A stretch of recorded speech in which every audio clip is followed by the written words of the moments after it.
বাংলাদেশের প্রাক্তন প্রধানমন্ত্রী শেখ হাসিনার ছেলে সজীব ওয়াজেদ জয় মার্কিন একটি সংবাদ সাময়িকী টাইমস টিভিকে একটি সাক্ষাৎকার দিয়েছেন এবং সেই সাক্ষাৎকারটিতে তিনি বলেছেন যে তার মায়ের ভুল অর্থাৎ শেখ হাসিনার কিছু ভুলের কারণে কোটা আন্দোলনের সময় তাকে এমন কঠোর পরিণতি করতে বাধ্য করা হলো। তার অন্যতম কারণ হচ্ছে তিনি কোটা আন্দোলনের অনেকগুলো ভুল সিদ্ধান্ত নিয়েছেন। প্রথমেই তিনি ছাত্রদের সেই দাবিগুলো যদি মেনে নিতেন তাহলে হয়তো সমস্যাটা এত দূর পর্যন্ত জলের মতো গড়াতো না।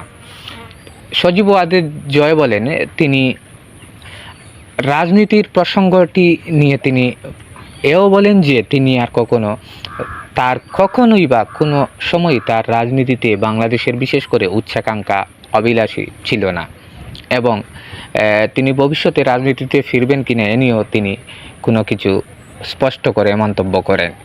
সজীব ওয়াজেদ জয় বলেন, তিনি বিশেষ করে কোটা আন্দোলনের সময় বিদেশি কয়েকটি চক্রের মাধ্যমে সেই কোটা আন্দোলনকারীদেরকে অস্ত্র সরবরাহ করা হয়েছিল এবং উস্কে দেওয়া হয়েছিল, যার কারণে আজকে কাল হলো আওয়ামী লীগ সরকারের।